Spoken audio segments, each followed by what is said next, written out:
All right, guys. Hello. My name is Christian Camacho.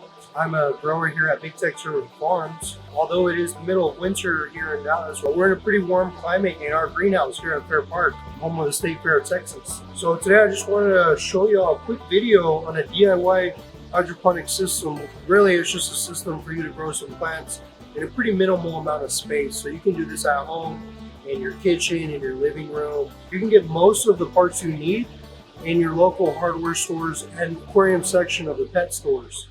So I'll start off. This is the bucket. This is what you need, obviously. First, this is going to hold your water. You can grow a lot of different things with this, just this size. But if you needed to do even smaller, you can do 2-gallon or even a 3-gallon. This is the next piece you'll need. This will be holding your substrate. This is what I like to call a built-in net cup lid. Now it'll have some different names online, but if you search that up, you should be able to find what you're looking for. Essentially, it's a lid that has a net cup that will be holding your substrate. So this is a very huge piece as well as a part of this system. The next piece is your actual substrate. Rock wool substrate material is made from volcanic rock and is used in hydroponic settings and systems because it retains water very well. It's pretty much perfect for our lid, so it works pretty well for this type of system. You don't need just rock wool. If you go to your local hardware store in the landscape and gardening section, you can get some perlite or some peat moss or some coco coir and do a mix of that. The reason why hydroponics works is because you have to oxygenate your water in some fashion, form, or way or another. This is an aerator that has air stones connected to an air line. You can get smaller ones at the pet store in the aquarium section. It is the same type of materials that you'll need. It is good to have a bigger one because this one I believe has 12 airline spaces, so you can have one aerator connected to 12 different buckets.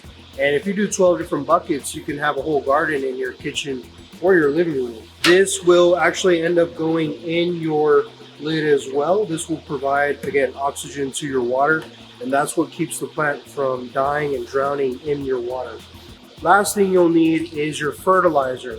There's all kinds of fertilizers out there as well. There's liquid based or actual solid based. If you find an all-purpose fertilizer, that should work out for the majority of things that you can grow.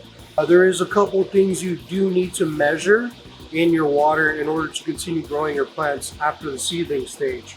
This is a Truntrion meter stick that measures the electrical conductivity. Essentially, it's measuring the salts in the water, which is what your fertilizer is made out of. And then this right here is a pH pen that measures our acidity in the water. Plants do like it typically slightly acidic in hydroponic systems. A lot of these things you don't need to get the brands that we have. You can get it a little bit cheaper. I'd say you spend $50 to $100 for everything that you need in order to get a bucket going. With just these few items and piecing it together in almost no time, you can then have a DIY hydroponic bucket system, also called the deep water culture bucket. The hydroponics gets pretty simple and you can get more complicated from there. Thank you.